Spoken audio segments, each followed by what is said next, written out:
everyone, my name is Winiati Nur Aziza. I'm from Group 1T2 Textile Engineering, Politeknik STTT Tekstil Bandung.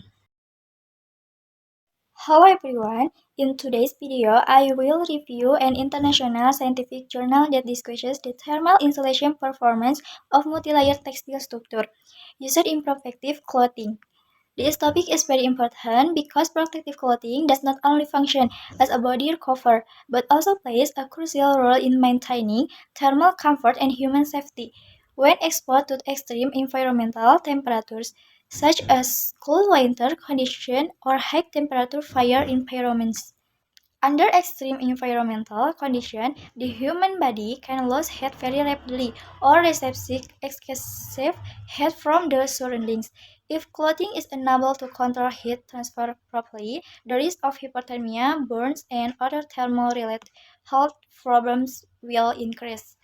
For this reason, protective clothing is generally designed using a multi-layer structure that consists of an outer layer that protects the body from wind, rain, and mechanical damage, a middle layer that acts as the main thermal insulation barrier, an inner layer that maintains comfort and enables air and moisture exchange. The purpose of this research is to analyze the relationship between the thermal properties of individual textile materials and the thermal insulation performance of multi-layer textile packages composite of those materials.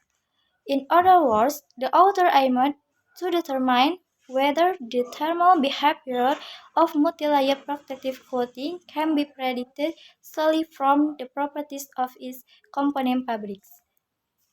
The research used several textile materials, including woven fabrics, kain fibers, polar fabrics, and non-woven materials. These materials were assembled into textile packages consisting of 2, 3, and 4 layers. All textile packages were tested using the Alm beta measuring instrument, which measures the thermal resistance, thermal conductivity, fabric thickness, and heat flow characteristics under standard conditions. The result of the study showed that non-woven and polar fabric exhibited the highest thermal resistance, making them the most effective thermal insulation materials.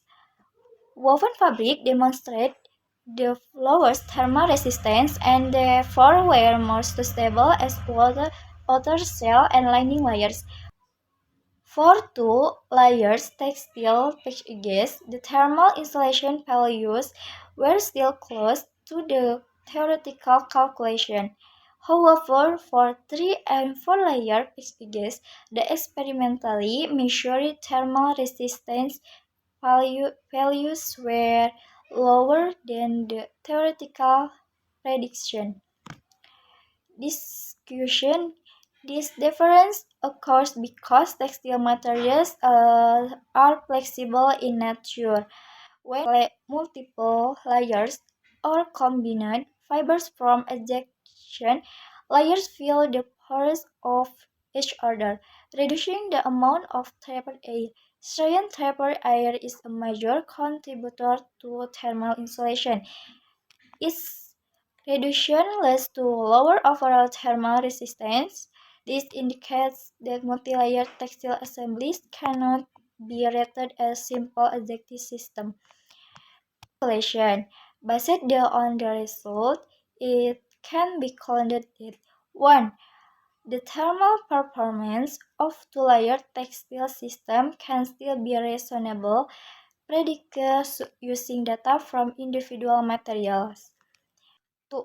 Multi-layer system consisting of 3 or more layers require direct experimental testing as complete package. Design of protective clothing must consider the interaction between textile layers rather than relying only on single material properties. Closing. In conclusion, this study emphasizes that the thermal insulation performance and protective clothing is strongly influenced by interaction among textile layers, not only by the properties of individual fabric.